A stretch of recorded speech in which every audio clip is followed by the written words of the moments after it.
Bonjour à tous. 2 jours après le grand exercice qui a eu lieu place Bellecour dans la fan zone et à moins de 24 heures, alors à près de 24 heures du premier match de l'équipe de France contre la Roumanie, nous recevons aujourd'hui Denis Broliquet, le maire du 2e arrondissement. Bonjour Denis Broliquet. Bonjour.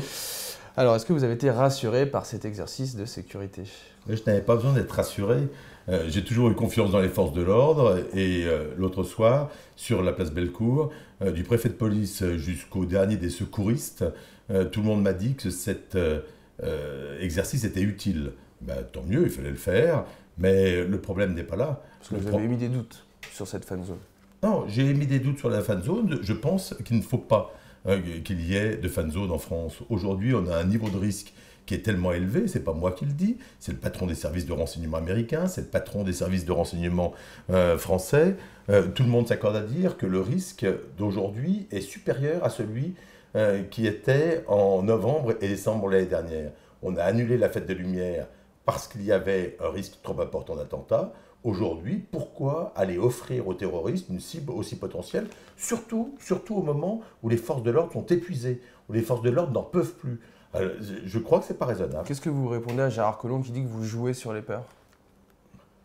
Aujourd'hui, les peurs, elles existent. Il faut les gérer. Moi, je suis élu local, je suis élu terrain. C'est-à-dire, elles existent. Il y a des gens qui viennent vous voir en disant qu'ils ont peur? Une dizaine de personnes par jour, aujourd'hui, au niveau de la mairie du 2e arrondissement. Des personnes qui ont peur, que ce soit rationnel ou irrationnel, je ne sais pas. Ce que je sais, c'est qu'il faut répondre à la population lyonnaise qui a peur. Et c'est d'abord les maires d'arrondissement que la population vient de voir. Ils ne vont pas voir Gérard Collomb en direct.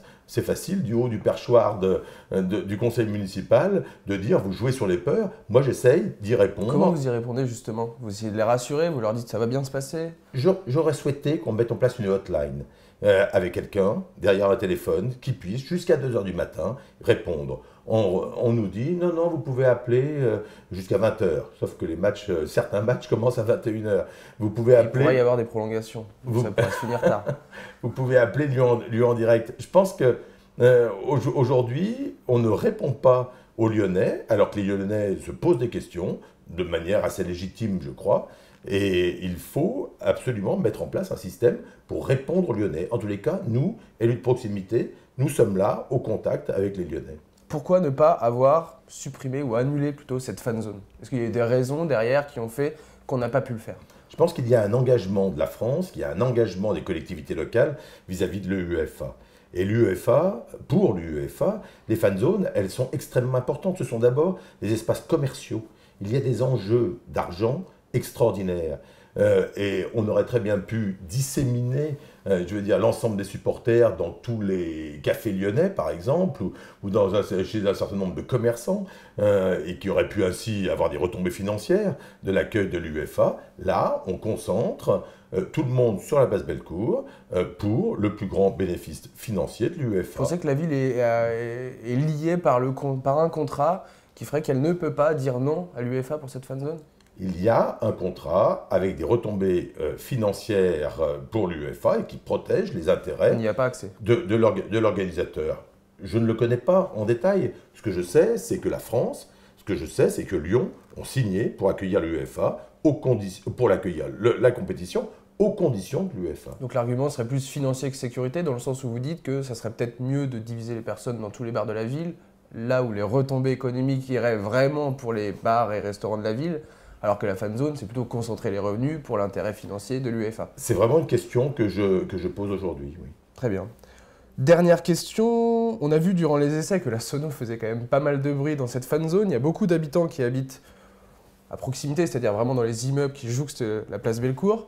Est-ce que ça va poser des problèmes? Est-ce que les règles qui vont s'appliquer, ça sera les mêmes que pour tous les bars de la ville, où il y a vraiment un nombre maximal de décibels qu'il ne faut pas franchir?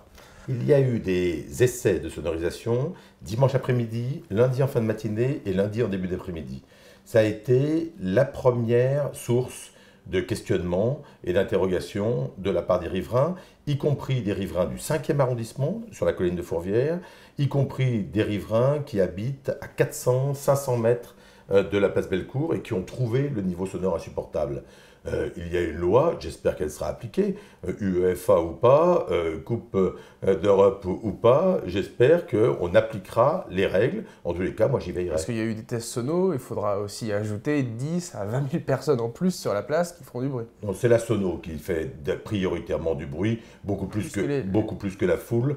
On a l'habitude de gérer des grandes manifestations sur Bellecour et on s'aperçoit que c'est vraiment le niveau sonore voulu par la technique, possible par la technique, qui donne le là et qui provoque soit une gêne, soit qui ne provoque qu'un bruit de fond, pas toujours très agréable, mais supportable. Parce que, encore une fois, comme on l'a dit tout à l'heure, les matchs, il y aura des matchs à 21 h tous les soirs, donc ça se finira à peu près tous les soirs, sauf certains jours où il n'y aura pas de match, à minuit environ. Mais quand il y aura prolongation, c'est-à-dire à partir des huitièmes de finale, il est possible que les matchs aillent jusqu'à minuit et demi, 1 h. Donc là, pour les riverains, ça peut être assez compliqué.